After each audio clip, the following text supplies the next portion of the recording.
General clauses act 1897। ठीक है, बहुत इंपॉर्टेंट होने वाला है ये। ठीक है, और ये जो जनरल क्लॉजेस एक्ट 1897 है, ये क्यों आया है, सबसे पहले मैं आपको ये बताता हूं, इसके बेसिक मीनिंग को बताता हूं, एंड देन उसके बाद में हम लोग इससे रिलेटेड आगे की और फर्दर डिस्कशन भी करेंगे। देखो साहब, चैप्टर का नाम है जनरल क्लॉजेस एक्ट। इसके 2-3 अलग अलग पर्पस है। सबसे पहला, to make the shorten the language of the central act and regulations. And whenever I am telling you to make the shorten the language of the central act and regulation, तो हमको एक चीज ये समझ में आती है कि जनरल क्लॉजेस एक्ट जो है ना, वो केवल और केवल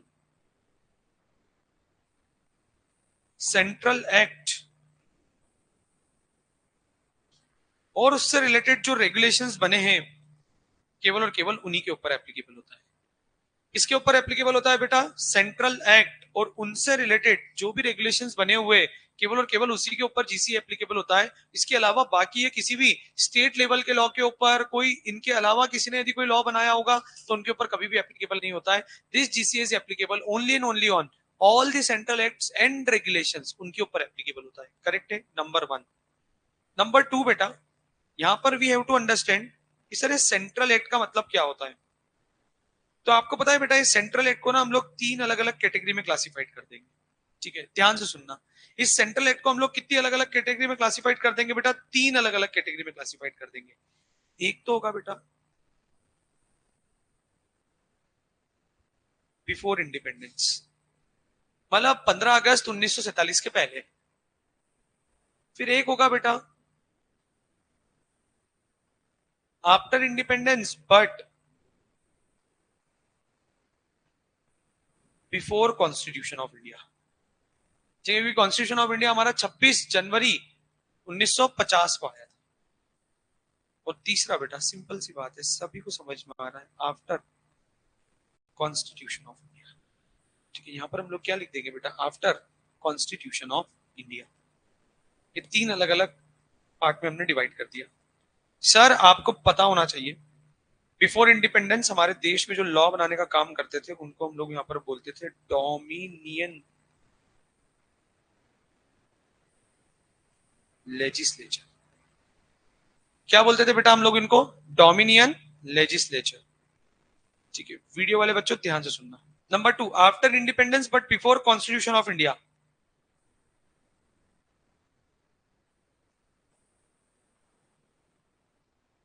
ये होते थे गवर्नर जनरल। यहां पर लॉ कौन बनाता था बेटा जी? Governor general. कौन लॉ बनाता था बेटा जी? यहां पर गवर्नर जनरल। और आफ्टर कॉन्स्टिट्यूशन ऑफ इंडिया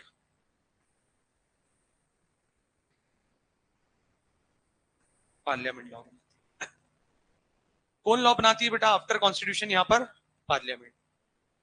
ठीक है, तो जो भी law dominion legislature, governor general और कॉन्स्टिट्यूशन ऑफ इंडिया ने बनाए हैं, उनको सबको हम लोग यहां पर कौन सा लॉ बोल देंगे बेटा? Central law. और चूंकि जब हम इनको सेंट्रल लॉ बोल देंगे तो इनके ऊपर एप्लीकेबल होगा हमारा general clauses act. Are you getting my point? क्या अरे बोलो, इसको हम लोग क्या बोल देंगे? इनके ऊपर एप्लीकेबल होगा हमारा जनरल क्लॉजेस एक्ट। तो देखो ना, अब आपसे यदि कोई भी पूछे कि what do you mean by central act, तो आपको बताते आना चाहिए कि सेंट्रल एक्ट मतलब आज जो भी लॉ पार्लियामेंट में पास होते हैं उस एक्ट को हम लोग कौन सा एक्ट बोलेंगे बेटा? Central act. सर इंडिपेंडेंस के बाद बट कॉन्स्टिट्यूशन ऑफ इंडिया के आने के पहले जो भी लॉ बनते थे उस लॉ को हम लोग कौन सा लॉ बोलते थे? मतलब वो लॉ कौन बनाता था बेटा? Governor general. तो उन्होंने भी जो भी लॉ बनाए उसको भी हम लोग कौन सा एक्ट बोल देंगे यहाँ पर? Central act. एंड तीसरा, पार्लियामेंट हमारा इंडिया आजाद होने के पहले मतलब प्री इंडिपेंडेंस है ना, तो pre independence before independence law किसने बनाए? डोमिनियन लेजिस्लेचर ने। तो उन्होंने भी जो लॉ बनाया उसको भी हम लोग यहाँ पर क्या बोल देंगे? Central act. Are you getting my point? ये चैप्टर की थोड़ी सी रूपरेखा बताएंगे क्या? मैंने बोला बिल्कुल बताएंगे, रूप भी बताएंगे, रेखा भी बताएंगे। सर सेक्शन नंबर 1 से लगाकर 30 तक पढ़ना है हम लोगों को। यहाँ पर मार्क्स वाइज बात करूं तो 8 to 10 में भले ही लिख रहा हूं, लेकिन एग्जैक्टली ये 10 मार्क्स का ही वेटेज रखता है बेटा। ठीक है, 10 नंबर का वेटेज रखता है चैप्टर।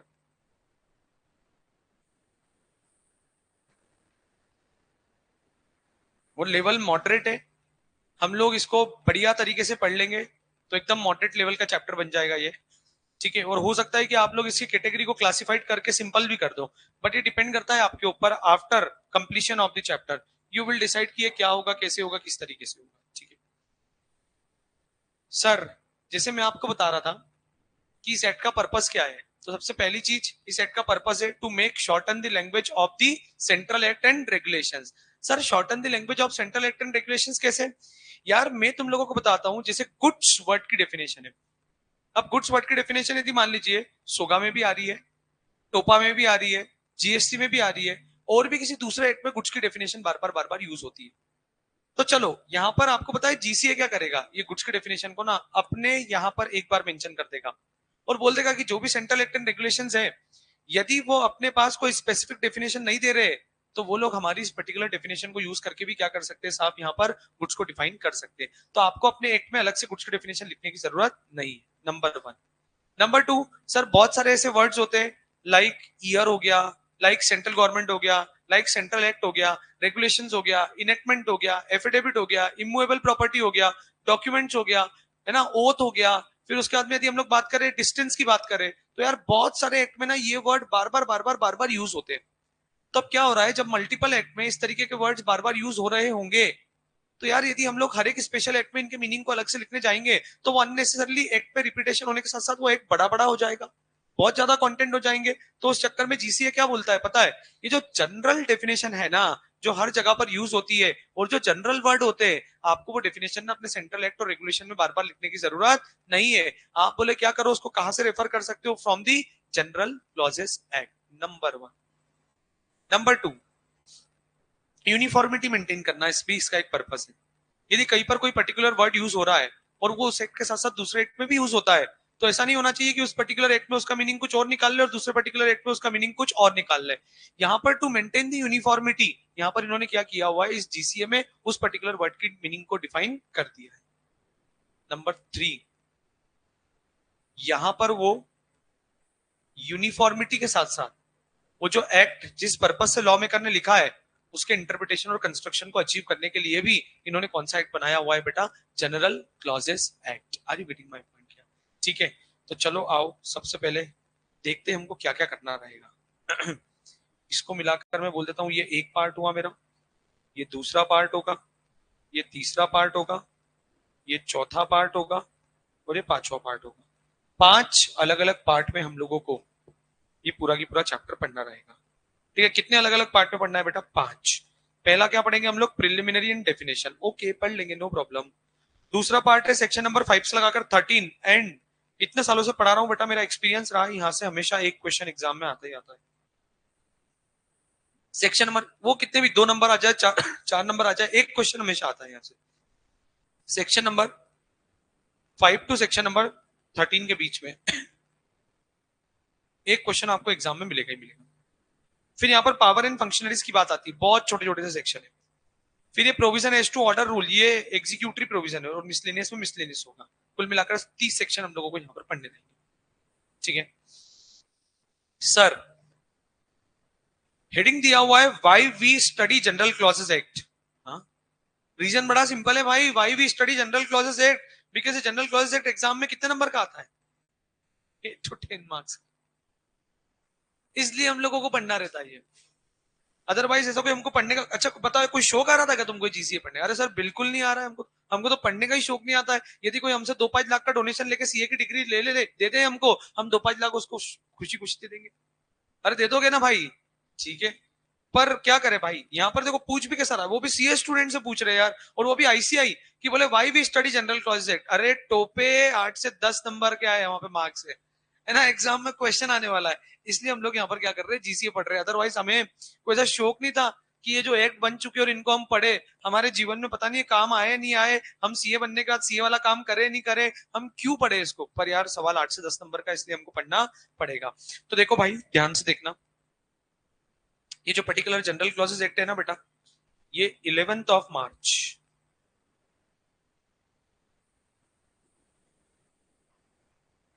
1897 को एग्जिस्टेंस में आया था। ठीक है, कब आया हुआ है बेटा ये, 11th ऑफ मार्च 1897 को। ठीक है, ध्यान से देखना, ये 11th ऑफ मार्च 1897 को एग्जिस्टेंस में आया हुआ एक्ट है। और आपको पता है ये इसने कंसोलिडेट और एक्सटेंड किया है, किसको कंसोलिडेट एंड एक्सटेंड किया है, ओ माय गॉड, जीसीए 1868 और जीसीए 1887। ठीक है, नहीं निशु जी। तो आपको पता है ये जो जीसी है 1897 हम लोग पढ़ रहे हैं ना, ये कोई नई बला नहीं है, इससे पहले भी बलाएं थी। कब कब थी बेटा? 1868 और 1887 में वो टल के एक नई बलाएं आ गई। और कौन सी आ गई वो? 1897। तो जो लेटेस्ट अपडेटेड एक्ट है वो हमारे पास में कौन सा है बेटा? General clauses act 1897। Are you getting my point? कब एग्जिस्टेंस में आया था बेटा ये? 11th ऑफ मार्च 1897 में। ठीक है,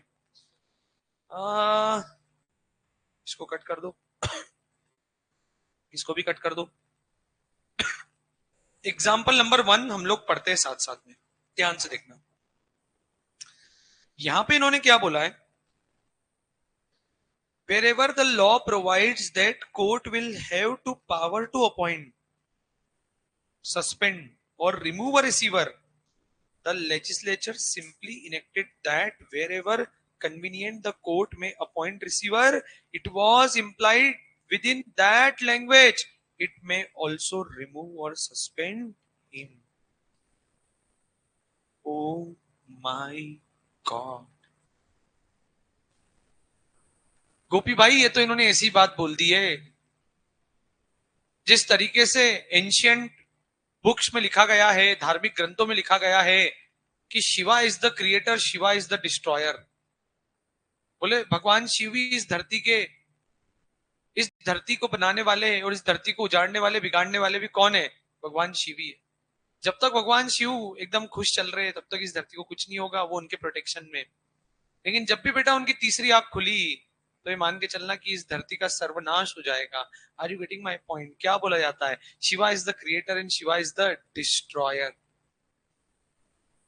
उसी तरीके से बेटा यहां पर ये एग्जाम्पल भी यही बोल रहा है कि जो बनाया, जिसने बनाया है वो बिगाड़ भी सकता है। अरे जिसने बनाया है वो बिगाड़ भी सकता है। जिस अथॉरिटी के पास किसी को अपॉइंट करने की पावर होती है, तो अपॉइंट करने की पावर के साथ ही बाय डिफॉल्ट है कि उस अथॉरिटी के पास में उसको रिमूव और सस्पेंड करने की भी पावर होती है। अरे बोलो, आपको पता है ये एग्जाम्पल ना हमारे इस पर्टिकुलर एक्ट के सेक्शन नंबर 16 से रिलेट कर जाता है डायरेक्ट। और अभी देखो ये चैप्टर को शुरू हुए हार्डली 5 मिनट भी नहीं हुए और हम लोग यहाँ पर एक सेक्शन कंप्लीट कर जाएंगे। किससे रिलेट कर जाता है बेटा? ये सेक्शन नंबर 16 से। पहले ये एग्जाम्पल को ध्यान से सुनना। ये एग्जाम्पल में वो क्या बोल रहा है कि कोर्ट के पास पावर है किसको अपॉइंट करने की? रिसीवर। रिसीवर मतलब कौन होता है? लिक्विडेटर होता है। ठीक है, आपको पता होना चाहिए कौन होता है मालिक। रिसीवर मतलब लिक्विडेटर। तो कोर्ट के पास लिक्विडेटर को अपॉइंट करने की पावर है। तो जब कोर्ट के पास लिक्विडेटर को अपॉइंट करने की पावर है ना बेटा, तो कोर्ट को उसको सस्पेंड और रिमूव करने की भी पावर है। यदि अपॉइंट किया है ना बेटा, तो अपॉइंट करने के साथ साथ कोर्ट क्या कर सकती है? उसको रिमूव और सस्पेंड भी कर सकती है। और जब कोर्ट रिमूव और सस्पेंड करेगी तो कोई भी वहां पर ऑब्जेक्शन रेज नहीं कर सकता कि केवल तुम्हारे पास अपॉइंट करने की पावर है, तुम्हारे पास रिमूव और सस्पेंड करने की तो पावर है ही नहीं। वहां पर उनके पास बाय डिफॉल्ट पावर है। कौन सा सेक्शन ट्रिगर होगा? Section number 16। और मैं शायद घर से पेज नंबर भी याद करके आया हूँ, 1.28 पर आएगा ये। और देखो यहाँ पर ये 1.28 पर सेक्शन नंबर 16 है। और सेक्शन नंबर 16 में इन्होंने क्या बोला है? Power to appoint to include power to suspend. और ये सेक्शन 14, ये सेक्शन 15, ये सेक्शन 16, ये सेक्शन 17, ओ माय गॉड, ये सेक्शन 18, ये सेक्शन 19। ऐसे है ये। नहीं चैप्टर नहीं, वो पोर्शन खत्म बेटा। कॉर्पोरेट लॉ में, एलएलपी में एक एक सेक्शन इतना बड़ा बड़ा होता था, इतने में यहां पर 5 सेक्शन खत्म कर दिए। और लोग बोलते हैं बेटा कि ये जनरल क्लॉजेस एक बड़ा डिफिकल्ट है। अब देखो सेक्शन नंबर 16 क्या बोलता है। The authority having for the time being power to make the appointment shall also have the power to suspend or dismiss any person appointed whether by itself or by any other authority in exercise of that power। तो ऐसे मान लीजिए chief justice के पास यदि किसी को appoint करने की पावर थी, पर चीफ जस्टिस ने अपनी पावर ना किसी को डेलीगेट कर दी, तो वो जिस पर्सन ने चीफ जस्टिस के बिहाफ पर किसी को अपॉइंट किया है, वो चीफ जस्टिस के बिहाफ पर उस पर्सन को क्या कर सकता है? हटा भी सकता है। या खुद चीफ जस्टिस ने यदि किसी को अपॉइंट किया है तो चीफ जस्टिस क्या कर सकता है? उसको हटा भी सकता है। बोलो क्या बोला है पता है इन्होंने? ये रूल नंबर, ऐसे ये रूल कोई याद नहीं रहेंगे बेटा आपको, डायरेक्ट ऐसा याद रखो। इन यहां पर ऐसा लिख लो, इन CPC 1908 which authorizes A court to appoint a receiver has been construed to embarrass power of removing a receiver. इन्होंने कोर्ट को पावर दी थी कि कोर्ट क्या कर सकता है, यहाँ पर रिसीवर को अपॉइंट कर सकता है, और कोर्ट को ही पावर दे दी कि रिसीवर को क्या कर सकता है, मालिक रिमूव भी कर सकता है। अरे बोलो ना, क्या है, बात समझ में आती है क्या? ठीक है, आगे इन्होंने बोला है article number 229(1) of the Constitution of India empowers the Chief Justice, okay, to make appointment of officer and servant of the High Court. बोले हाई कोर्ट में जिसको भी अपॉइंट करना है ना चीफ जस्टिस जी, हम आपको पावर देते हैं, आपको किसी और से पूछने की जरूरत नहीं है, आप सिंपली डायरेक्टली क्या कर देना, जो भी ऑफिसर और सर्वेंट का अपॉइंटमेंट करना है आप कर देना, कोई दिक्कत नहीं है। has been interpreted to include the power to suspend or dismiss. जो बना सकता है वो बिगाड़ भी सकता है। Shiva is the creator, Shiva is the destroyer. बोलो हाँ या ना? क्या एक सेक्शन खत्म होता है? अरे बोलो। चलो वापस से आते पेज नंबर 1 पे। Object and purpose and importance of the general clauses act. बेटा ये 4 पॉइंट ना अपन लोग यहाँ पर थोड़ा लर्न कर लेंगे, इन चारों पॉइंट, क्योंकि यहाँ पर ना ऑब्जेक्ट बताए गए हैं। किसके ऑब्जेक्ट बताए गए बेटा? जीसीए के। देखो सबसे पहला मैंने आपको भी बोला था कि अननेसेसरली सेंट्रल एक्ट और रेगुलेशन बड़ा बड़ा ना हो जाए, इसलिए इसको क्या करना है, shorten the language of the, किसकी बेटा? सेंट्रल एक्ट की। Number 2, to provide as far as possible uniformity of the expression of central act. जहां जहां पर भी जो वर्ड कॉमनली यूज हो रहे हैं उनका सबका कॉमन मीनिंग होना चाहिए, एक जैसे मीनिंग होने चाहिए, अलग अलग नहीं होने चाहिए। इसलिए यहाँ पर जीसीए ट्राई करता है by giving definition of series of term in a common use. ठीक है, जो भी कॉमन यूज में आती है उनकी सबकी क्या कर देगा, कॉमन डेफिनेशन दे देगा। बोलो हाँ या ना? आगे इन्होंने बोला बेटा to state explicitly certain convenient rules for construction and interpretation of the central act. बोला सेंट्रल एक्ट और रेगुलेशंस को कैसे इंटरप्रेट कर सके, उसको इंटरप्रेट करने के लिए ये क्या करता है भाई, रूल्स एंड रेगुलेशंस प्रोवाइड करता है। ठीक है, ऐसा लिख लो, help in construction of central act and regulations. Help in construction of central act or regulations. Help in construction of central act and regulations. ये उसको इंटरप्रेट करने में, मतलब लॉ में करने, किस आइडियोलॉजी से लॉ लिखा है उस लॉ मेकर को, उस लॉ मेकर के इंटेंशन को फुलफिल करने का काम करता है। आगे टू गार्ड अगेंस्ट स्लिप्स, ये एक सेफ गार्डिंग देता है। An oversight by improving into the every act certain common clause which otherwise ought to be inserted in every central act। यार कुछ कुछ कॉमन चीजें होती है, जैसे ये सेक्शन नंबर 16 यार, कि जिस अथॉरिटी के पास पावर टू अपॉइंट होती है उसके पास पावर टू सस्पेंड और डिसमिसल भी होता है। यदि हर एक सेंट्रल एक्ट में लिखते तो क्या नेसेसरली वो सेंट्रल एक्ट का लेंथ बढ़ता है या नहीं बढ़ता? बढ़ जाता।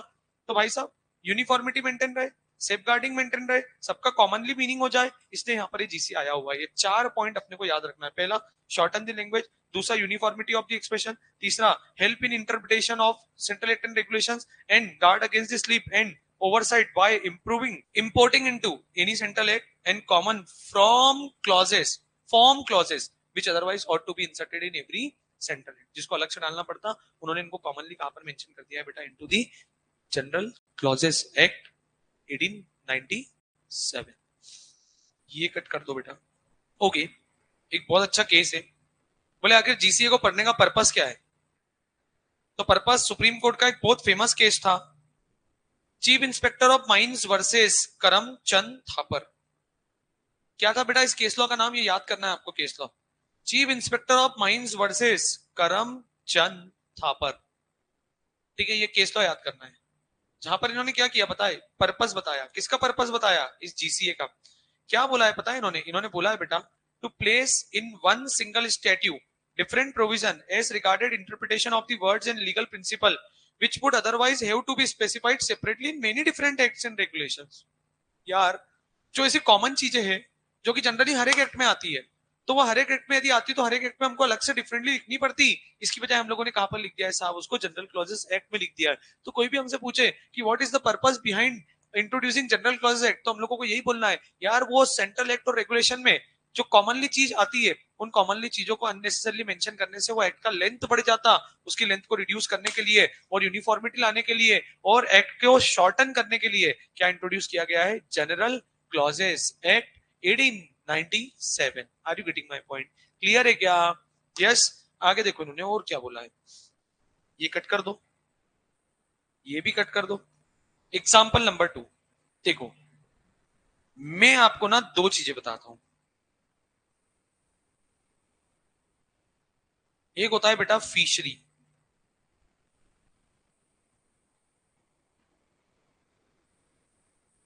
और एक होता है बेटा फिशिंग।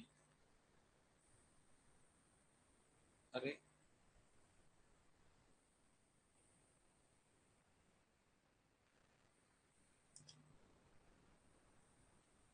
दो चीजें होती है, एक होता है मान लीजिए फिशरी, और एक क्या होता है फिशिंग। मान लीजिए सीए बनने के बाद कोई जॉब करता है, कोई प्रैक्टिस करता है, पर हमारे मोक्ष भाई ने डिसाइड किया कि वो सीए बनने के बाद ना तो जॉब करेगा ना ही प्रैक्टिस करेगा, उसको एक्चुअल में सीए वाला काम करना ही नहीं। तो आपको पता है जब मोक्ष सीए बना ना, तो उसके साथ में बेटा उसके और भी बहुत सारे दोस्त सीए बने थे। कोई अपना नया नवेला ऑफिस डाल रहा था, कोई बढ़िया कैंपस प्लेसमेंट में 10 लाख 12 लाख 15 लाख के पेपर प्लेस हो रहा था। सब लोग अपनी अपनी दुनिया में बहुत खुश थे, और मोक्ष उनसे भी ज्यादा खुश था, क्योंकि मोक्ष सीए बनने के बाद ना तो जैसे जॉब करना चाहता था और ना ही बिजनेस करना चाहता था। मोक्ष अपना कुछ बिजनेस स्टार्ट करके कुछ ऐसा यूनिक काम करना चाहता था, जिससे उस काम को करके उसको सेटिस्फेक्शन मिले कि यार मैंने अल्टीमेटली अपने पोटेंशियल, अपने कैलिबर का कुछ यूटिलाइजेशन किया। तो भाई साहब, मोक्ष ने अपने घर वालों को भी ये बात बता दी, और मोक्ष घर वाले इस लाइक भाई तुझे जो करना है तो वो कर ले, कोई दिक्कत नहीं, फुल ट्रस्ट ऑन यू यार, फुल पावर टू यू, जो करना है वो कर। और कुछ हेल्प लगे तुझे, किसी भी तरीके की फाइनेंशियल हेल्प लगे, ठीक है, मॉरली हेल्प लगे, कोई कॉन्टैक्ट यूज करना है, किसी रिलेटिव से बात करनी है, किसी पहचान वाले से बात करनी है, तो बता देना, हम तेरे लिए सब कर लेंगे। घर वाले पूरे सपोर्ट में भाई मोक्ष के।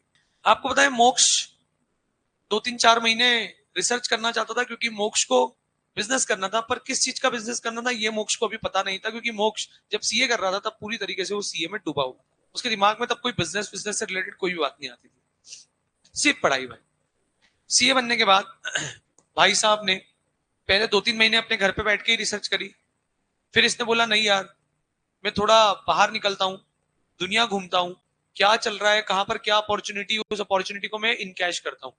भाई देश घुमा, विदेश घुमा, न जाने कहां कहां पर घुमा, और कुछ समय के लिए मोक्ष मोक्ष जो है ना, वो साउथ में किसी एरिया में रहने लगा। और जब साउथ के किसी एरिया में रहने लगा ना भाई मोक्ष, तो मोक्ष ने रिसर्च करना स्टार्ट करी, डेटा कलेक्शन करना स्टार्ट किया, आइडेंटिफिकेशन करना स्टार्ट किया, सोर्सेस निकालने स्टार्ट किए कि मछलियों को पकड़ने का एक ऐसा बिजनेस है जो कि देश में बहुत फास्टेस्ट ग्रोइंग बिजनेस है, और फास्टेस्ट ग्रोइंग बिजनेस के साथ साथ इसमें एक्सिलरेट करने की अपॉर्चुनिटी भी बहुत ज्यादा है। तो मोक्ष ने क्या किया, साउथ में भाई किसी तालाब के किनारे रहकर एक मछली का बड़ा सा जाल अपने हाथों से बनाया, और जाल बनाकर, नेट बनाकर, वो जाल बून कर बेटा, एक दिन मोक्ष फाइनल पूरी तैयारी से भगवान का नाम वाम लेकर, भगवान का आशीर्वाद लेकर, बढ़िया नहा धोकर पूजा अर्चना करके भाई सुबह 4-4:30 बजे ये मछलियां पकड़ने के लिए अपने घर से उस तालाब के वहां पर पहुंच गया। जैसे ही तालाब किनारे पहुंचा, भगवान का नाम लिया, बहुत मतलब भगवान में बहुत भक्ति रखने वाला, आराधना रखने वाला, विश्वास रखने वाला हमारा व्यक्ति मोक्ष। और इसने क्या किया, भगवान का नाम लेकर वो नेट जो है वो कहां पर डाला बेटा, उस तालाब में डाली। और जैसे वो नेट तालाब में डाली और जब उठाने लगा, तो भाई साहब वो नेट बड़ी भारी हो गई, बहुत हेवी हो गई, और मोक्ष मनी मन इतना खुश हुआ, और ज्यादा बहुत कुछ करना चाहता था, हाथ वाथ जोड़ना चाहता था, बट वो नेट छोड़ नहीं सकता था, क्योंकि नेट छोड़ता तो नेट तालाब में चली जाती बेटा। तो इसलिए इसने भगवान का शुक्रिया अदा अदा किया, और शुक्रिया अदा अदा करके दोनों हाथों से दम लगाकर वो नेट बाहर निकाली। और जब वो नेट बाहर निकाली बेटा, तो उसके अंदर बहुत सारी बड़ी बड़ी मछलियां, छोटी मछलियां, मीडियम साइज की मछलियां, सारी मछलियां उस नेट में थी। और जब मोक्ष ने उन मछलियों को बाहर निकाला, बाहर निकाल के उसने मछलियों को 3 अलग अलग कैटेगरी में बाइफरकेट कर दिया। एक तो वो मछली थी उसके अंदर जो एक्सपोर्टेड क्वालिटी की मछलियां थी भाई, सुपर लबरेज मछलियां एकदम, ठीक है, खतरनाक, एक्सपोर्ट करेगा डायरेक्ट उस मछलियों को। उसने क्या किया बताया, उस मछलियों को एक्सपोर्ट क्वालिटी वाले बॉक्स में डाल दिया। दूसरी मछलियां थी वो कैटेगरी की जिसको वो लोकल मार्केट में बेचेगा, जो ज्यादा महंगी नहीं बिक सकती है, तो उसने उसको दूसरे बॉक्स में डाल दिया। और तीसरी मछलियां वो थी बेटा जो किसी काम की नहीं थी, उसने उन मछलियों को इकट्ठा करके वापस तालाब में डाल दिया, बोले जाओ बड़े होकर मैं ही तुम्हें पकड़ूंगा। ठीक है, तो उसने क्या किया, वापस उन मछलियों को ना वहां पर वापस तालाब में डाल दिया। अब भाई मोक्ष अपने दोनों कंधों पे लकड़ी, एक तरफ बड़ी सी लकड़ी, एक तरफ एक्सपोर्टेड क्वालिटी वाली मछली, दूसरी तरफ अपने लोकल मार्केट में बिकने वाली मछली, बढ़िया अपने कंधों पे वजन ले जाके, और मोक्ष बोल रहा है कि यस यही मेरे बिजनेस की शुरुआत है, मैं यही तो करना चाहता था यार। और जैसे ही थोड़ी आगे पहुंचा, 5-7 एकदम हट्टे खट्टे भाई, 6 फीट हाइट, ये एकदम बल्लम हुए जा रहे कुंभकर्ण जैसे, ऐसे 5-7 लोगों ने मोक्ष को आधे रास्ते में रोका, और आधे रास्ते में रोककर मोक्ष को बोला कि क्यों, ये क्या है। मोक्ष ने बोला ये मेरा नया स्टार्टअप है। और भाई साहब वो मछलियों से भरी हुई लकड़ी जिसके ऊपर दोनों तरफ मछलियां लटकी हुई थी उस टोकरियों में, वो टोकरी नीचे रखी और मोक्ष की धुनाई करना पिटाई करना स्टार्ट कर दी भाई। ते सुबह सुबह 5-6 बजे मोक्ष को इतना पीटा, इतना पीटा, इतना पीटा। मोक्ष उनको बोल भी रहा है कि आखिर तुम मुझे क्यों मार रहे हो, और दे रहे भाई वो। बोले मैं इस देश का जिम्मेदार नागरिक हूँ, according to constitution of India I have freedom to trade anything which is legal in India. बोले that's why I am doing this thing. और देना शुरू कर दिया भाई, दे बम दे बम, दिए ही जा रहे भाई मोक्ष को। यार मोक्ष को समझ में नहीं आ रहा, अचानक से ये वक्त बदल गए, जज्बात बदल गए, हालात बदल गए, ये हो क्या रहा है। मोक्ष ने बोला अरे मुझे बताओ तो सही मेरी गलती क्या है? और दिए जा रहे भाई वो मोक्ष को। अब मोक्ष ने बोला कि चुप रहने में ही फायदा है, और वैसे भी हमारा मोक्ष अब he is not in sound mind, वो एकदम नॉर्मल जोन में नहीं था भाई। इतनी खाने के बाद तो न जाने उसको पता नहीं बिल्कुल दुनिया उल्टी सी दिखने लग गई थी। मोक्ष ने कुछ नहीं बोला। उन्होंने बहुत सारी बातें मोक्ष को बोली, मोक्ष को कुछ समझ में नहीं आई। बस लास्ट लास्ट में थोड़ा बहुत मोक्ष जब थोड़ा होश में आया तो उन्होंने मोक्ष से बोला कि आखिर तुम रहते का हो। मोक्ष ने कुछ नहीं बोला क्योंकि पता था जब भी वो बोलता है कुछ तो मोक्ष को क्या होता है और पड़ती है। कुछ नहीं बोला, लास्ट में ये बोला, बोले क्या करने आए थे यहाँ पे। मोक्ष ने बोला सॉरी, मछली पकड़ने आए थे, ये मैं नया अपना स्टार्टअप करना चाहता था, बाय प्रोफेशन में चार्टर्ड अकाउंटेंट हूँ, और मैं कुछ नया बिजनेस करने के चक्कर में यहाँ पर मछलियां पकड़ने आया हूँ।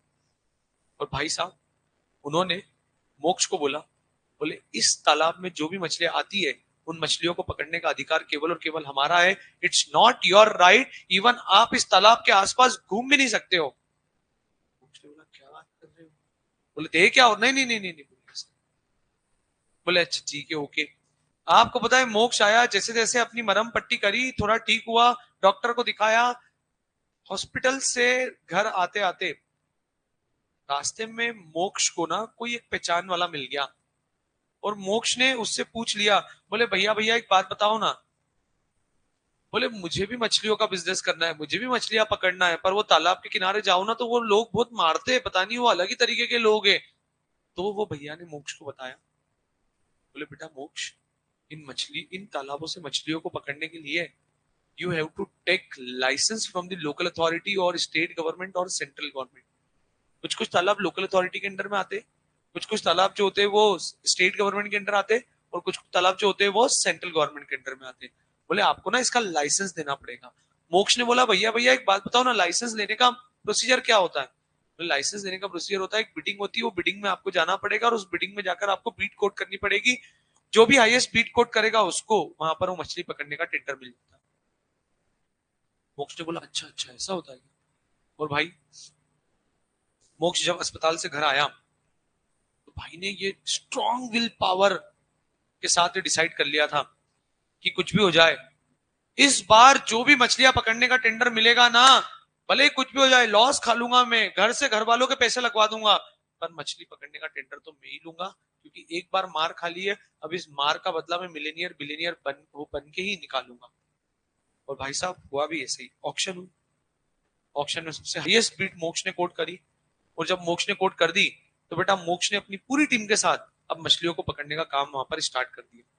और कोई भी, जब तक मोक्ष के पास में मछलियों को पकड़ने का राइट था तब तक कोई भी पर्सन वहां पर जाकर मछली नहीं पकड़ता था।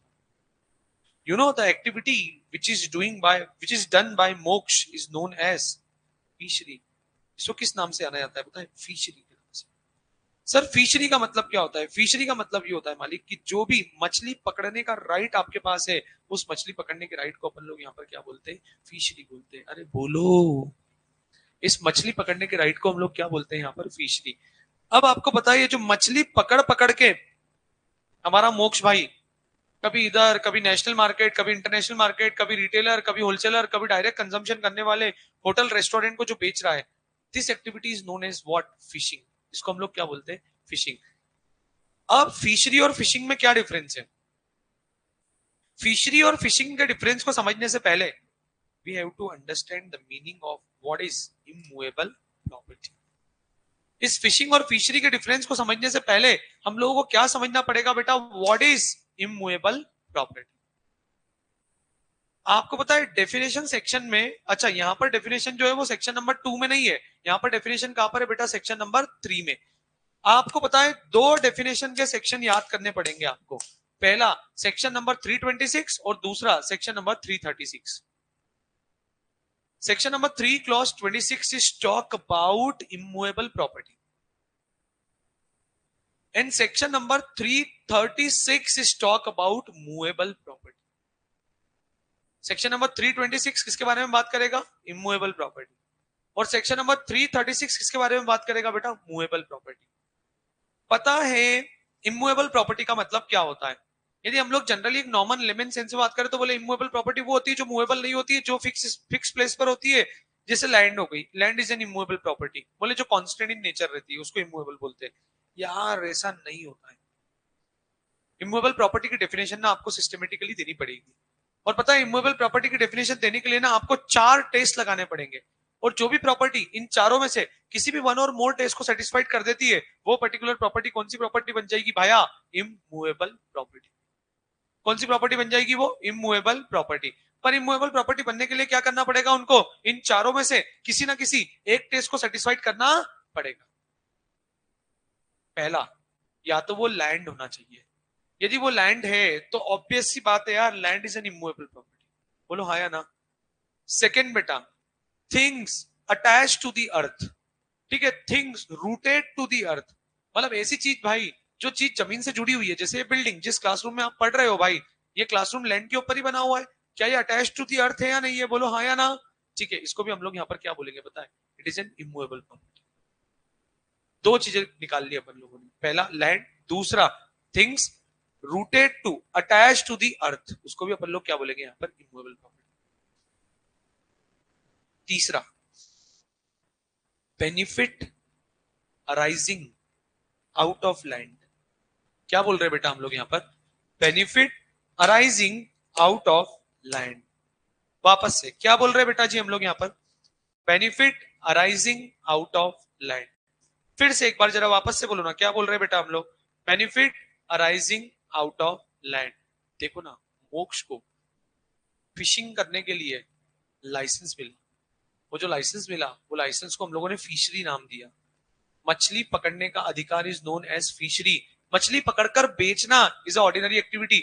ये भी बेच सकता है, वो भी बेच सकता है, मैं भी बेच सकता हूँ, ये भी बेच सकते हैं, वो भी बेच सकते हैं, वो भी, कोई भी बेच सकता है भाई। It is a movable thing. इसके पास मछली है ये बेचेगा, मेरे पास मछली है मैं बेचूंगा, उनके पास मछली है वो बेचेगा, इनके पास मछली है ये बेचेगा। अरे बोलो ना भाई, ठीक है, इट इज अ फिशिंग। अब फिशरी, तालाब से मछली पकड़ने का अधिकार है। बताओ ना, वो जो तालाब है क्या वो मूवेबल है या इमूवेबल है? इमूवेबल।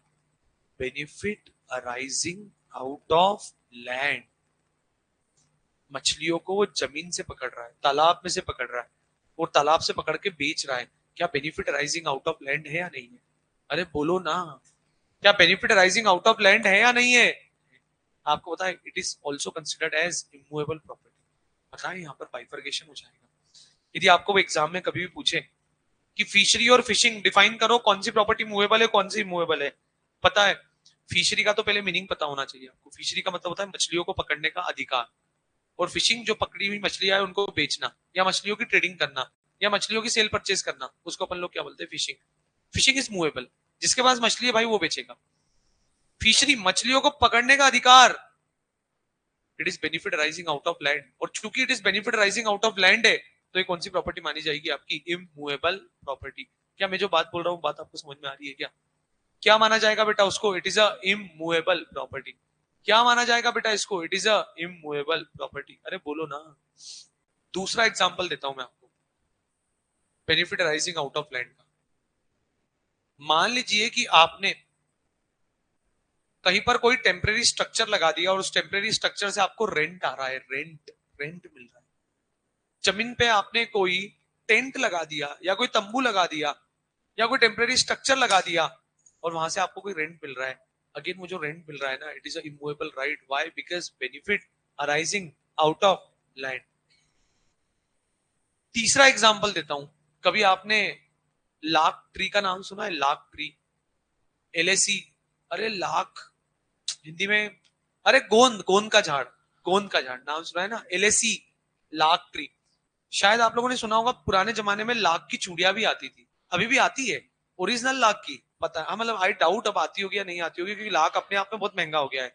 बहुत महंगी आती है, नॉर्मल प्राइस. तो बेटा ये जो लाख ट्री है, मतलब आप देखो ना क्या होता है, पेड़ लगा हुआ है, पेड़ के ऊपर से गोंद गोंद लगता है बेटा. तो वो जो लाख ट्री है, जब तक उससे आप गोंद अलग ना करो, it is benefit arising out of land.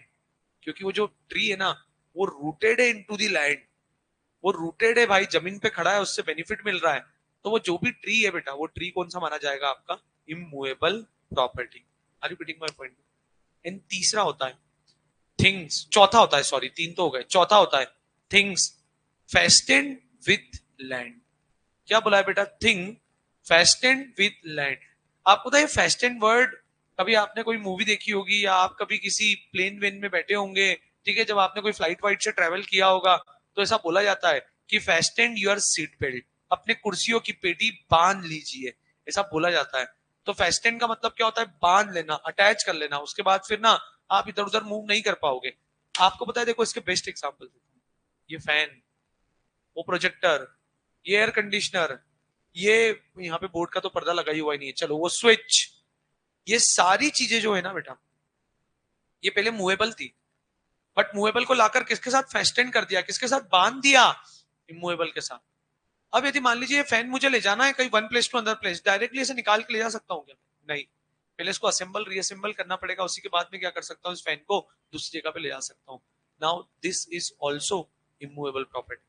पता है, जब भी हमसे कोई भी पूछे कि what do you mean by immovable property, immovable property का मतलब क्या होता है, हमको ये चार टेस्ट लगाने पड़ेंगे. यदि कोई प्रॉपर्टी लैंड है, इमूवेबल. लैंड छोड़ो, things attach to the earth है, इमूवेबल. बिल्डिंग, बोले थिंग्स परमा benefit arising out of land है, वो फिशिंग कर रहा था भाई, वो लेक, वो लाख का ट्री, ठीक है, सारी की सारी चीजें क्या हो गई बेटा आपकी? Benefit arising out of land, तो भी क्या माना जाएगा? Immovable property. एंड चौथा, things fastened with the land. तो फेस्टेंड विद द लैंड, जो भी चीज पहले मूवेबल थी, लेकिन लाकर उसको किसके साथ अटैच कर दिया? लैंड के साथ. तो आज वो भी कौन सी प्रॉपर्टी बन गई है? इमूवेबल. बोलो. क्या ये बात समझ में आती है? अरे बोलो ना, ये इमूवेबल प्रॉपर्टी होगी. पता है, हमेशा एक चीज ध्यान रखना, ये जो फिशरी है ना बेटा, फिशरी, मछलियों को पकड़ने का अधिकार है, इट इज इमूवेबल. और फिशिंग जो है ना, वो क्या है बेटा? मूवेबल है. क्योंकि ना तो वो लैंड है, ना benefit rising out of land है, ना things permanently attach to the earth है, और ना things fastened with the land है. तो ये चारों क्राइटेरिया को फुलफिल नहीं करती है, चारों में से किसी भी क्राइटेरिया को फुलफिल नहीं करती है. That's why it is called what? It is called movable. बोलो, क्या ये बात समझ में आती है क्या? ठीक है. अब सेक्शन नंबर 326 है, जो कि बात करता है जनरल क्लॉजेस एक्ट का, कि व्हाट इज इमूवेबल प्रॉपर्टी. और देखो, immovable property shall includes number 1 land, number 2 benefit arising out of land, number 3 things attached to the earth, and number 4 permanently fastened to anything attached to the earth. ये चार point आ गए बेटा, 1 2 3 4, ये चार point आ गए, ये चार पॉइंट आ गए. ठीक है. अब देखना इन्होंने क्या बोला है यहां पर.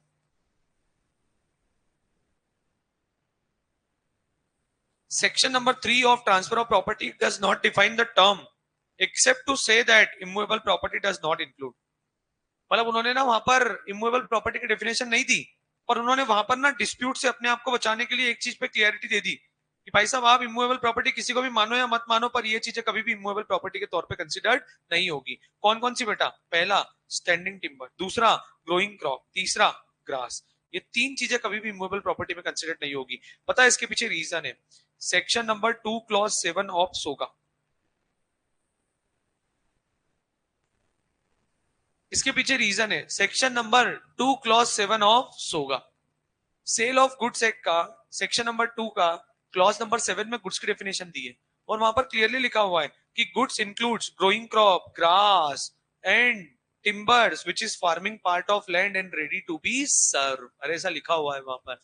ठीक है, तो चूंकि वहां पर उन्होंने इंक्लूड कर लिया है ना, इसलिए उन्होंने यहाँ पर क्लियरली क्या कर दिया, एक्सक्लूड कर दिया।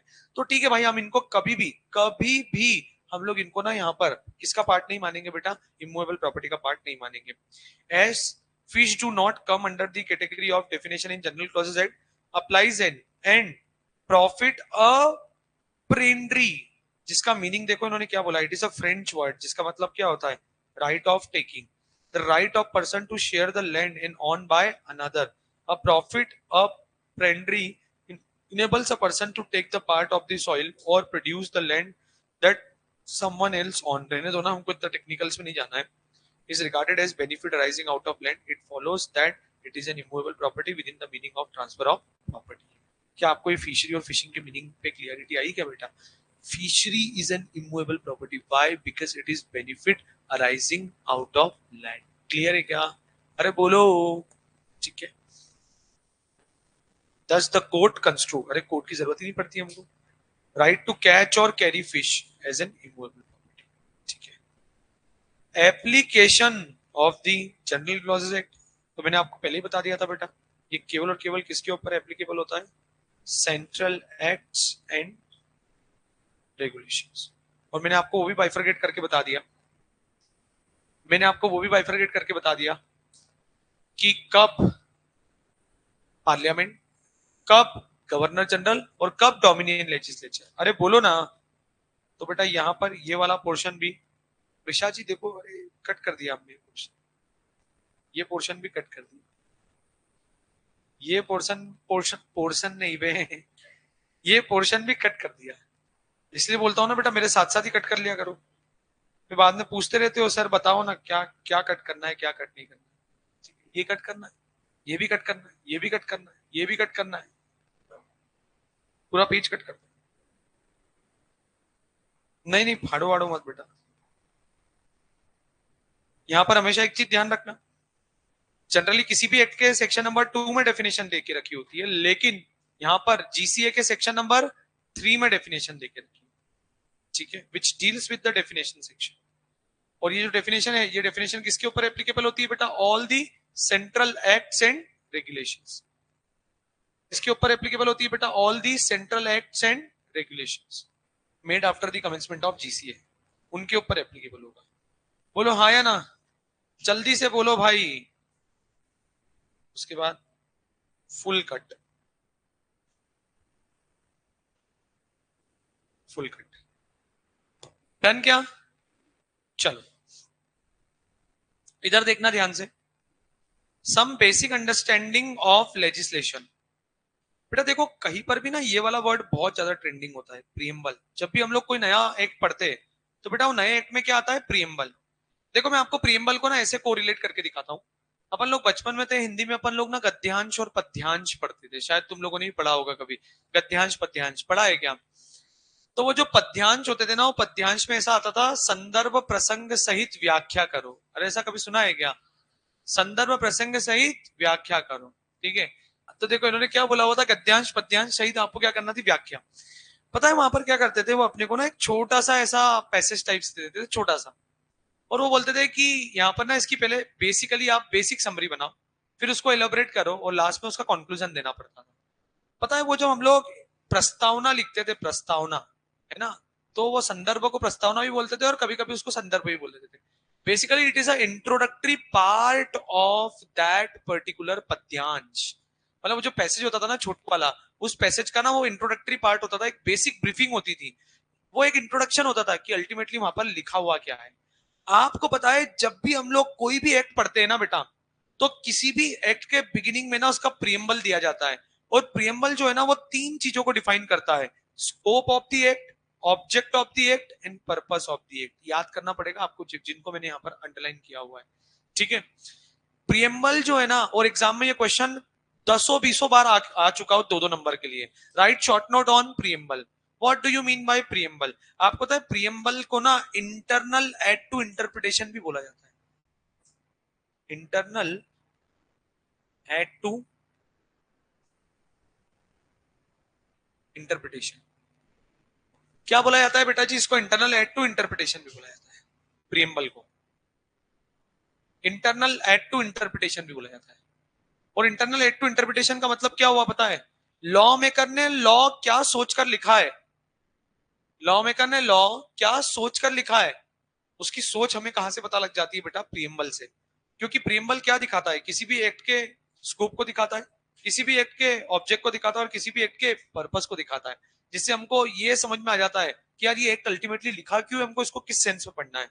It is a main source for understanding the intention. Oh my god, देखो ना यहाँ पर लिखा ही हुआ है, it is a main source of understanding the intention of the law maker behind the act. और ये बोल रहा है whenever there is an ambiguity, जब भी कोई एम्बिग्विटी, एम्बिग्विटी का मतलब होता है कंफ्यूजन, जब भी कोई कंफ्यूजन अराइज हो जाए in understanding any provision of the act, preamble is accepted as an aid to the construction of the act. यहाँ पर प्रीएम्बल जो है ना, वो प्रीएम्बल यूज किया जाता है, कैसे यूज किया जाता है पता है? For aid to construction. Aid to construction का मतलब होता है उस एक्ट को इंटरप्रेट करने में हेल्प करता है वो, ठीक है। So it is a internal aid to interpretation. आपको पता है जब भी आपसे प्रीएम्बल के बारे में कोई भी पूछे ना, आपको ये पेरा मेंशन करते आना चाहिए। यदि ये पेरा आपको मेंशन करते आ रहा है, फुल 2 मार्क्स आपके हो जाएंगे। कई बार, दसों बार एग्जाम में ये क्वेश्चन पूछा गया है। Right short note on preamble, what do you mean by preamble, है ना, define meaning of preamble, direct question आता है, कभी कोई यहाँ से केस स्टडी नहीं आएगी, ठीक है। तो अपने को प्रीएम्बल का इतना मीनिंग पता होना चाहिए, ठीक है। 3 वर्ड तो आपको पता होना ही चाहिए प्रीएम्बल में। क्या 3 वर्ड लिखोगे बेटा? Scope, object and purpose of the act, ठीक है, जिससे कि हमको पता लग जाता है कि what is the intention of the legislature, law maker का इंटेंशन क्या था। The preamble is a part of the statues, ये भी आपको मार्क करना पड़ेगा। पार्ट ऑफ द स्टेचूस का मतलब क्या हुआ कि जो भी एक्ट आप पढ़ रहे हो वो एक्ट का हिस्सा है, ये प्रीएम्बल, वो एक्ट से अलग नहीं है।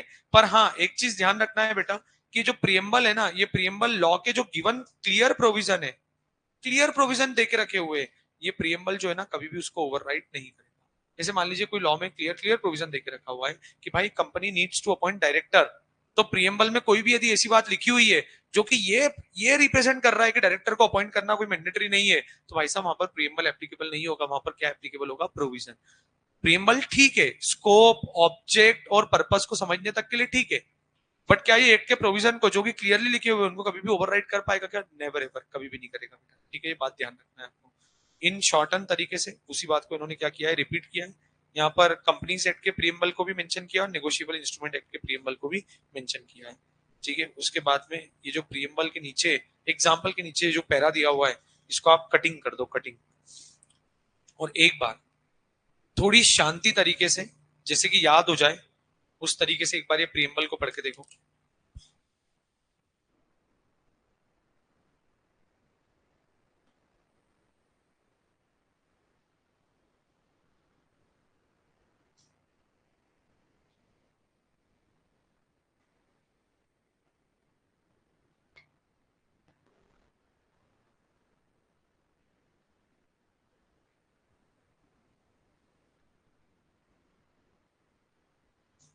क्या प्रीएम्बल में बात समझ में आई ना? बेसिकली क्या होता है, किसी भी एक्ट के स्कोप, ऑब्जेक्ट और पर्पस को डिफाइन करता है, ठीक है, जिससे हमको पता लग जाता है कि main source for understanding the intention of the law maker behind the particular law.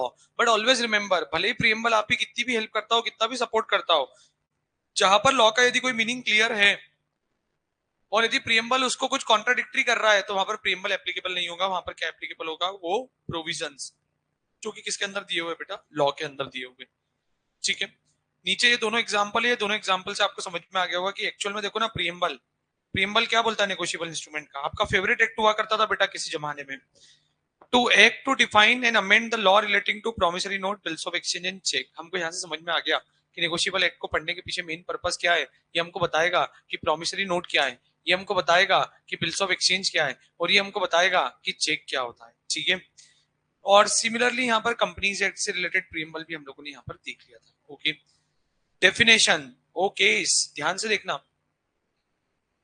Exam में 2-3 बार ये भी क्वेश्चन आया है कि what do you mean by definition, definition से आप क्या समझते हो?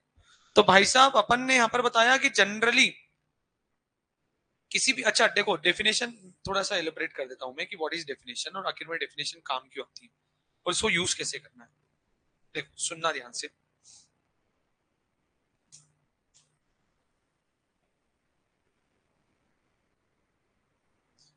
पता है बेटा, जैसे मान लीजिए कोई एक पर्टिकुलर वर्ड आ गया,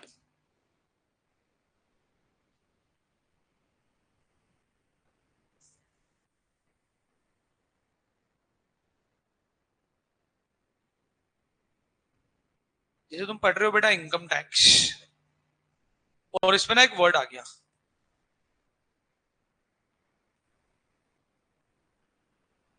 बोले रिलेटिव्स। रिलेटिव्स नहीं होता है, वो रिलेटिव होता है। बोले रिलेटिव क्या होता है? अब यार आप इनकम टैक्स एक्ट पढ़ रहे हो, यदि यहां पर वर्ड आया है रिलेटिव, तो रिलेटिव की यदि डेफिनेशन इस इनकम टैक्स एक्ट में ही देके रखी हुई है ना, तो हम लोग उसी डेफिनेशन को यूज कर लेंगे। और ये डेफिनेशन कौन सी डेफिनेशन मानी जाएगी आपकी? स्पेसिफिक या स्पेशल डेफिनेशन मानी जाएगी? कौन सी डेफिनेशन मानी जाएगी बेटा? स्पेसिफिक या स्पेशल? ठीक है, नंबर वन। नंबर टू बेटा, यदि ये डेफिनेशन इनकम टैक्स एक्ट में मेंशन नहीं है ना, तो आप क्या करोगे पता है? यहां पर रेफरेंस लोगे। और रेफरेंस किसका लोगे बेटा? अदर लॉस का।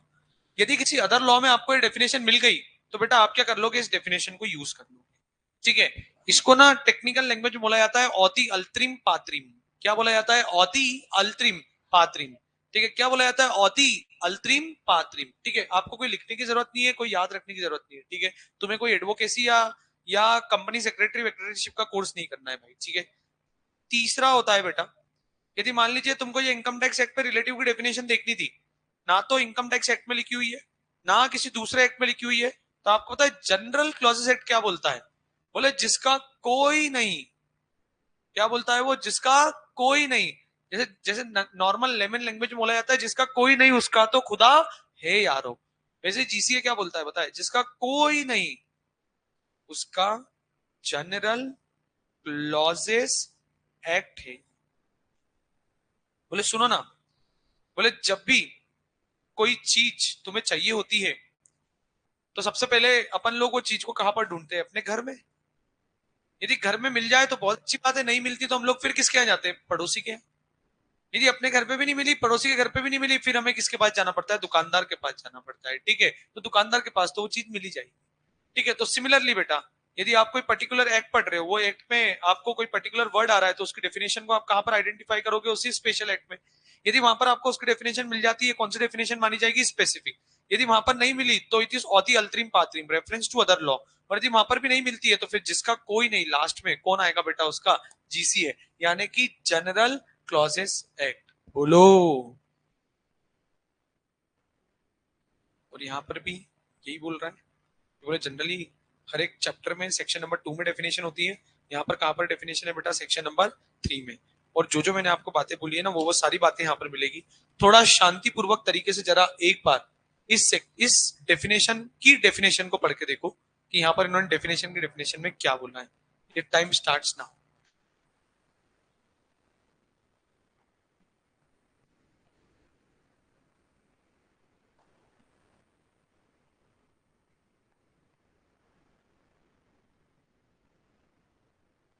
अब देखो, जैसे लगने को तो ये नॉर्मल इंग्लिश के प्रोविजन है, बच्चों को ऐसा लगता है अरे सर क्या बात कर रहे हो, एग्जाम में दसों बार यहां से क्वेश्चन आया हुआ है। What do you mean by means and includes? What do you mean by shall और may? इसके ऊपर क्वेश्चन आ गया है एग्जाम में।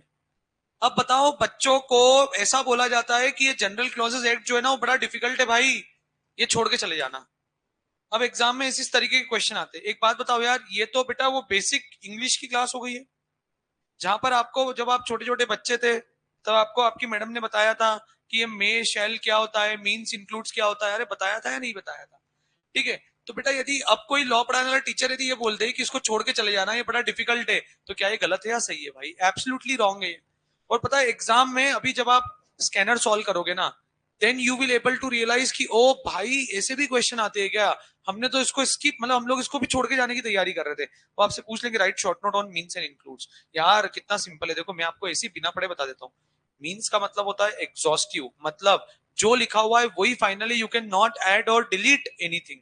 आपको पता है इंक्लूड्स का मतलब क्या होता है? जो लिखा है वो तो है ही, इसके अलावा जो एक लेमन किसी अदर एक्ट में इस वर्ड से रिलेटेड और कुछ लिखा होगा, तो हम उसको भी इस पर्टिकुलर डेफिनेशन में क्या करेंगे? कंसीडर करेंगे। It is a inclusive one, it is a exhaustive one.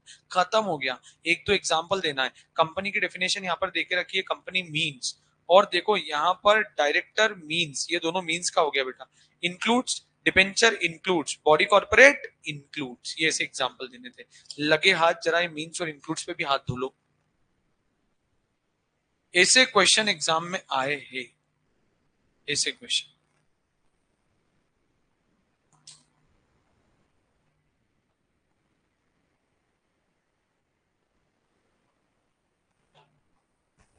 और जिन बच्चों का मीन्स एंड इंक्लूड्स हो जाए वो एकदम ऐसे भेरुओं की तरह बैठे मत रहना, वो थोड़ा आगे जाना और आगे जाके पढ़ना शैल और मे का मतलब क्या होता है। और इसी के साथ साथ मैं आपको मस्ट भी बता दूंगा, ये तीनों चीजें एक साथ यूज होती है। ठीक है, मे, शैल और मस्ट, ठीक है, तीनों चीजें एक साथ यूज होती है, मे, शैल और मस्ट, चल जाए।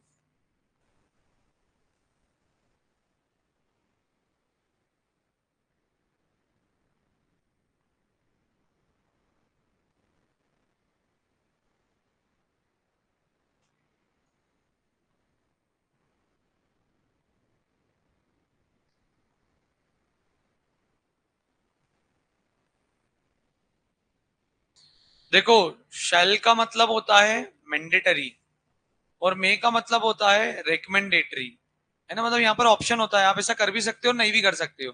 पर शैल का मतलब होता है कि आपको ऐसा करना पड़ेगा, और मस्ट का मतलब होता है ऐसा ही करना पड़ेगा।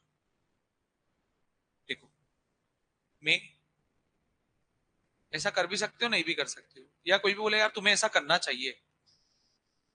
मस्ट, सॉरी शैल, तुम्हें ऐसा करना पड़ेगा।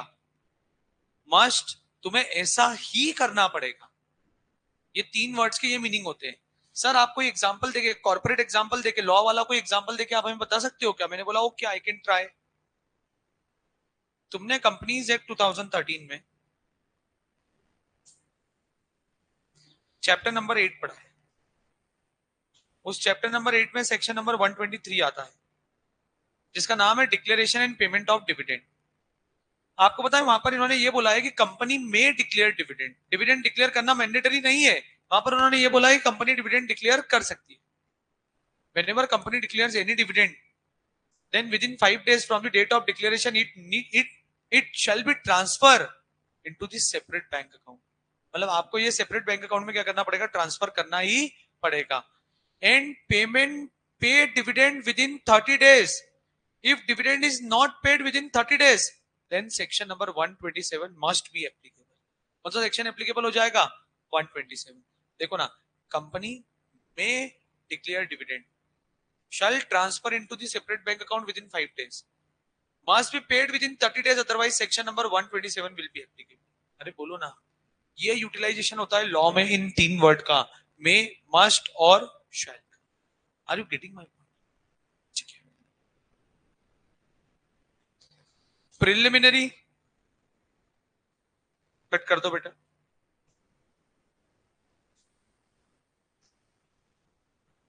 डेफिनेशन ये कट कर दो, ये भी कट कर दो। देखो, सबसे पहली डेफिनेशन, और ये डेफिनेशन देखो हम लोगों को टोटल कितनी डेफिनेशन पढ़नी है यहाँ पर। In totality we have to study around 28 definitions, 28 definition पढ़नी है।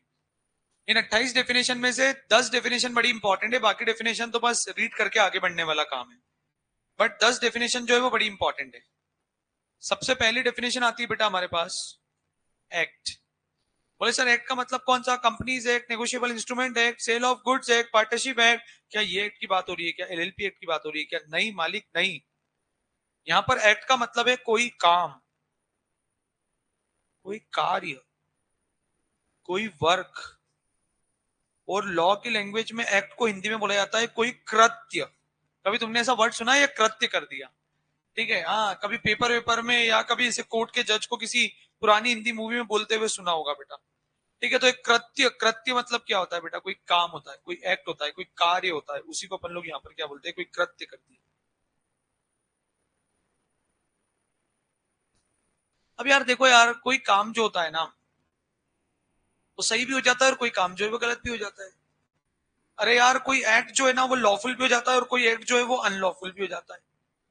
तो आपको पता है ये बोल रहा है, ये हमको समझा भी रहा है कि बोले ओके एक्ट जो है वो दोनों टाइप का हो सकता है, एक्ट जो है वो लॉफुल भी हो सकता है, एक्ट जो है वो अनलॉफुल भी हो सकता है। पर आपको पता है for the purpose of this definition we are just only talking about the act which is unlawful.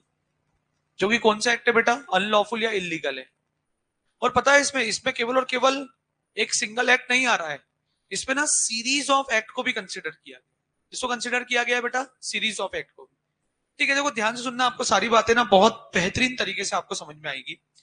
देखो यहाँ पे इन्होंने क्या बोला है, पहले एक्ट की डेफिनेशन आप मेरे साथ साथ पढ़ना। Act use with reference to an case offence और सिविल रॉन्ग। मतलब यहाँ पर वो एक्ट का मतलब वो लॉ वाला एक्ट नहीं है। यहाँ पर जो एक्ट का मतलब जो यूज किया गया है वो किसके रेफरेंस में यूज किया गया है बेटा? किसी सिविल रॉन्ग या ऑफेंस के रिस्पेक्ट में यूज किया गया है। Shall includes a series of act,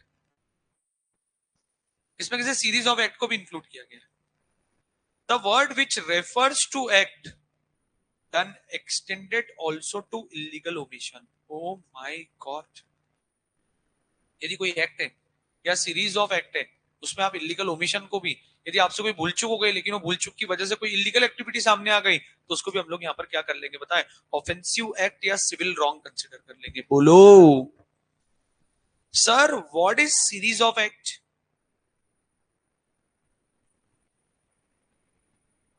देखो जैसे मैं एक एग्जांपल लेता हूं कि मान लीजिए भाई हमारे ये अंकित ने क्या किया, अंकित ने प्रथम को किडनैप कर लिया। तो बताओ किडनैप करना क्या कोई ऑफेंस है या नहीं है? है। प्रथम को किडनैप कर लिया, ये एक ऑफेंस हुआ, इट इज कॉल्ड एक्ट। ये पहला लेग हुआ, फर्स्ट स्टार्टिंग हुई है, ठीक है, it is called what? It is called act. अरे बोलो ना। सेकेंडरी, इसने प्रथम को किडनैप करने के बाद बेटा किसी सुनसान जगह पर ले गया, ओ मैडम, किसी सुनसान जगह पर ले गया और सुनसान जगह पर ले जाने के बाद बेटा उसको बहुत मारा पीटा पजाया, बेहतरीन मारा, भयंकर मारा भाई। ठीक है, अब बेटा मार इतना मारा कि वो आत्मारा हो गया। और पता है अब वो बार बार बोल रहा है कि मुझे कुछ खाने के लिए चाहिए, मुझे भूख लग रही है, भूख लग रही है, भूख लग रही है। और अंकित पता है वहां से चला गया उसको ऐसे छोड़ के। और आपको पता है खाना नहीं मिलने की वजह से प्यारे न्यारे हो गए भाई इसके। Now this is called what? This is called series of act. अब पता है अंकित अथॉरिटी के सामने जाकर क्या बोल रहा है? बोले देखो मैंने तो उसको सिर्फ अरेस्ट किया था और अरेस्ट करके थोड़ी सी हाथों की सफाई कर दी। अब बोले उसकी डेथ हुई है तो मेरी वजह से थोड़ी ना डेथ हुई है भाई। बोले तो नेचुरल डेथ है। बोले इसमें मेरा क्या रोल है? मैंने किडनैप किया, ओके इट्स माय फॉल्ट, बोले आप इसके लिए मुझे लाइबल बना सकते हो। मैंने उसे मारा, ओके मैं एक्सेप्ट कर रहा हूं मैंने उसको मारा, आप मुझे इसके लिए भी लाइबल बना सकते हो। बट यार ये बात बहुत गलत कर रहे हो आप, देखो लड़ाई वाली बात कर रहे हो कि बोले ये मेरी वजह से इसकी जान गई है। बोले ये ऐसा तो बिल्कुल भी नहीं है, मैंने इसको मारा, मैंने इसको किडनैप किया, ये मेरी गलती है। पर बोले मैंने खाना नहीं दिया, बोले पैसे मेरे खर्च करो और खाना उसको खिलाओ। तो बोले साहब ये काका रूल है। और बोले मैंने खाना नहीं दिया तो मुझे थोड़ी ना पता था ये इतना कमजोर है। अब बोले निकल गया तो निकल गया, मैं क्या करूं बोले। ठीक है, सो भाई साहब यहाँ पर वो कोर्ट के जज ने डिसीजन दिया, बोले it is not a single act, it is a series of act. और इस सीरीज ऑफ एक्ट की वजह से भी यदि किसी पर्सन की डेथ होती है या कुछ भी होता है तो उसके लिए वो जो इनिशिएटर रहता है वो इनिशिएटर ही क्या माना जाएगा? यहाँ पर लाइबल माना जाएगा। क्या आप मेरी बात समझ रहे हो? ये एक्ट का मतलब कंपनीज एक्ट अलाना फलाना डिमका टिमका लिमका एक्ट की बात नहीं हो रही है। बड़े क्लियर वर्ड्स में इन्होंने बोला है, act used with reference to the offence और a civil wrong shall includes a series of act and the word which refers to the act done extend also to illegal omission। यदि तुमसे जानने अनजाने में भी कोई मिस्टेक हुई है लेकिन उसकी वजह से कोई इलीगल एक्टिविटी हो जाती है तो उसको भी हम लोग यहाँ पर क्या मानेंगे? एक्ट मानेंगे। An act required to be done cannot necessarily means a positive act only and may also includes act which one precluded from doing from decree। और precluded from doing from decree का मतलब क्या होता है कि कोई काम ऐसे थे जो आपको कोर्ट के ऑर्डर से करने थे लेकिन आपने नहीं किए तो भी वो क्या माना जाएगा? आपका एक्ट ही माना जाएगा। This definition is based on section number 32 and 33 of the IPC and applies to civil wrong as well as crimes. Act includes illegal omission as all, but it does not include an omission which is not illegal. ये केवल और केवल illegal omission की बात करेगा यार. यदि कोई ओमिशन हो गया है पर वो इलीगल नहीं है तो वो एक्ट की डेफिनेशन में इंक्लूड ही नहीं होगा. यार दुनिया में सारे काम तो सही होते हैं, सिर्फ कुछ ही काम गलत होते हैं. जो काम गलत होते हैं उसी को तो असेस करना है. जो काम सही हो रहे हैं क्या हमको उसको असेस करना है क्या? नहीं. तो ये बार बार बोल रहा है कि एक दो तरीके के हो सकते हैं, पॉजिटिव भी हो सकता है, नेगेटिव भी हो सकता है, लीगल भी हो सकता है, इलीगल भी हो सकता है, ऑफेंसिव भी हो सकता है, नॉन ऑफेंसिव भी हो सकता है. पर हम लोग यहाँ पर जो बात कर रहे हैं वो केवल और केवल किसकी कर रहे हैं?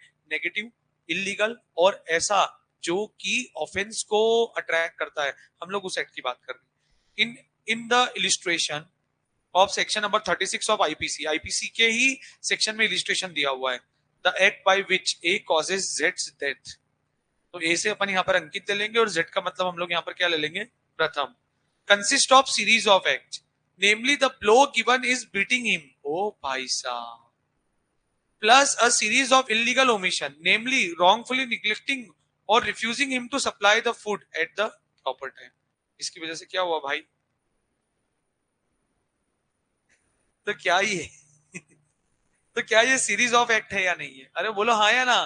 ठीक है. It is called what? It is called act. I hope आपको ये एक्ट का मीनिंग समझ में आया होगा. आया क्या? आपको पता है अगला वर्ड आता है एफिडेविट.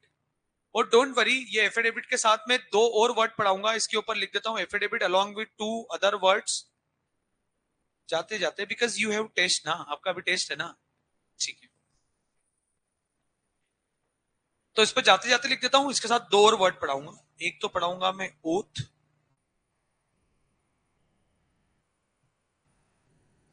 एक पढ़ाऊंगा मैं स्वेर. ठीक है. एक पढ़ाऊंगा ओथ और एक पढ़ाऊंगा बेटा स्वेर. मिल जाएगा, सब अपने इसमें लिखा हुआ है. बेटा ध्यान से देखना, मैं आपको पहले तीनों के बेसिक मीनिंग बताता हूं. ये लो यार, ये एफिडेविट है. यहीं पर कहीं पे घूमता हुआ ओथ मिल जाएगा आपको. ये ओथ है बेटा 37 पे. और ये स्वेर है, स्वेर. ठीक है. ये स्वेर है. देखो इधर एफिडेविट. देखो मैं आपको तीनों तीनों ना एकदम भयंकर तरीके से समझाऊंगा. मतलब आपको समझ में भी आ जाएगा, हमेशा याद भी रहेगा कि ये क्या होता है. ठीक है. ध्यान से देखना बेटा. तीन वर्ड होते हैं एफिडेविट, ओथ और स्वेर. एफिडेविट में क्या होता है, जैसे मान लीजिए, खैर कभी तुम लोगों का काम पड़ा नहीं होगा कि कभी तुम्हारी सिम कार्ड खोई होगी तो तुमको एफिडेविट बनवाना पड़ा होगा, या तुम्हें तुम्हारे आधार में नेम करेक्शन करना है तो एक एफिडेविट बनाना पड़ा होगा, या कहीं तुम्हारा कुछ खो गया होगा उसको दोबारा ढूंढने के लिए, डुप्लीकेट इशू करने के लिए तुमको एफिडेविट देना पड़ता है. पर कभी एफिडेविट बनाने का काम पड़ा था बेटा तुम्हारा? कब, कहाँ पे पड़ा था बताओ? कॉलेज के लिए. जब कॉलेज में एडमिशन लेना था और मार्कशीट नहीं आई होगी तुम्हारी, तो तुम्हें वहां पर डिक्लेरेशन देना था कि जब भी मेरी मार्कशीट आ जाएगी मैं सबमिट कर दूंगा. Please give me, allow me to attend the college and take my admission. ऐसा करके बोला था आपने. ठीक है. देखो मैं आपको अब रियलिस्टिक बताता हूँ. ये तुम सबने किया हुआ है, चाहे तुम डायरेक्ट एंट्री वाले हो या तुम फाउंडेशन पास करके आने वाले बच्चे हो. पता है जब तुम लोगों ने इंटरमीडिएट में रजिस्ट्रेशन करवाया था ना, तो तुमने एक रजिस्ट्रेशन फॉर्म भरा था. पूरा फॉर्म भरवाने के बाद पेमेंट ऑप्शन से जस्ट पहले एक ना बहुत बड़ा पैरा लिखा हुआ आया था कि आए आपका नाम जो भी है वो hereby certified that all the information mentioned in the information section or all the documents that we are attaching from that particular form is absolutely true and correct, and in future if any discrepancy will be found then we will totally या wholly and solely liable. ऐसा करके आपने क्या किया था पता है? एक डिक्लेरेशन वो वहां पर लिखा हुआ था. आपने कुछ नहीं लिखा, आपने सिर्फ उस डायलॉग बॉक्स के ऊपर ना क्लिक किया था.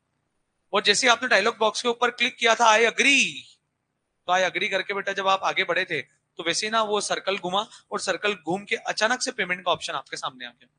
एंड देन आपने पेमेंट किया.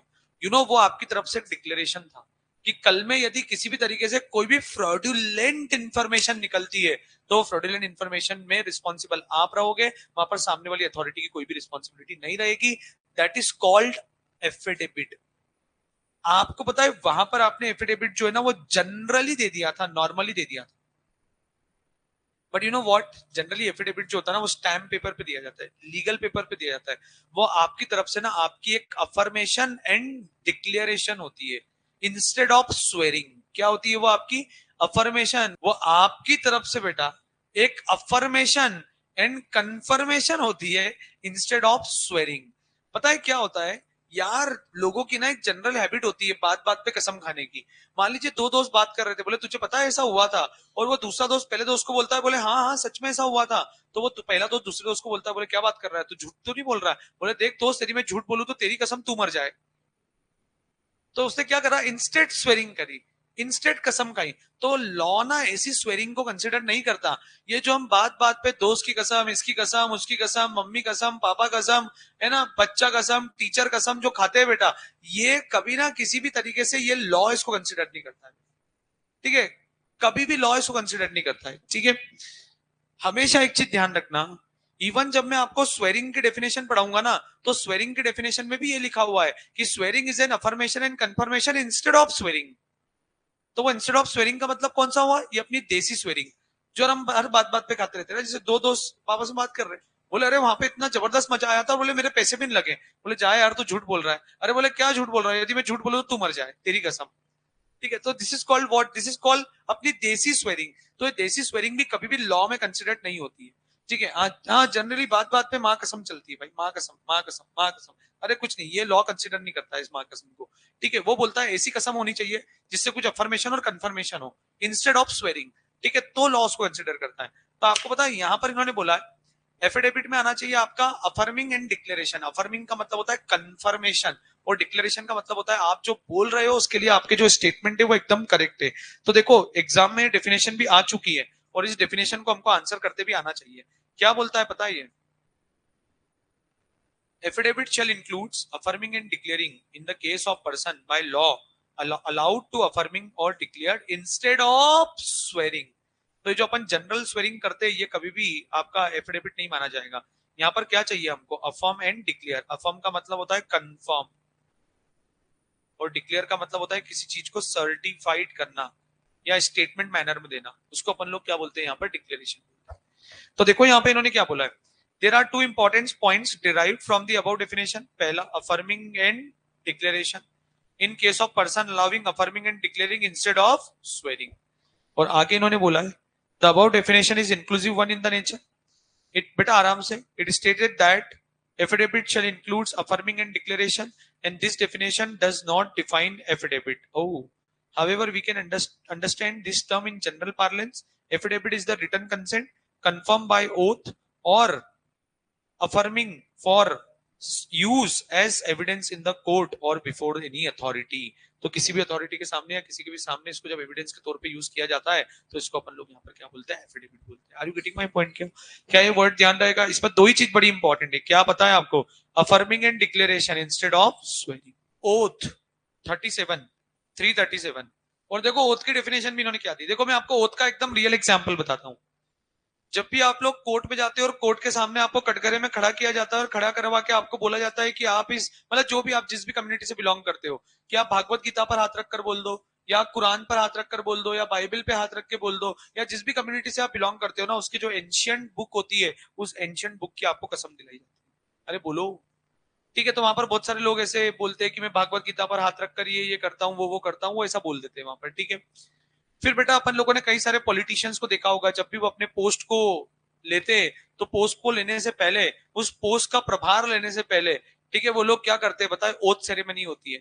जैसे मान लीजिए अभी अभी मोदी जी थर्ड टाइम जब अपने प्राइम मिनिस्टर बने थे तो उन्होंने भी ओथ सेरेमनी ली थी, और उन्होंने वहां पर बोला था कि आए नरेंद्र मोदी, उन्होंने हिंदी में बोला था कि मैं नरेंद्र मोदी भारत का नागरिक होने के नाते भारत के संविधान की कसम खाकर ये बोलता हूं कि भारत की एकता और अखंडता को मैं अपनी प्रधानमंत्री की पदवी पर रहते हुए इसको बनाए रखूंगा, देश के लिए काम करूंगा, कोई भी ऐसा काम नहीं करूंगा जिससे देश की एकता और अखंडता को ठेस पहुंचे, देश के आम नागरिक को ठेस पहुंचे, और अपने पर्सनल बेनिफिट के लिए, अपने व्यक्तिगत लाभ के लिए मैं कोई भी ऐसा काम नहीं करूंगा जिससे कि देश को नुकसान हो और मुझे व्यक्तिगत फायदा हो।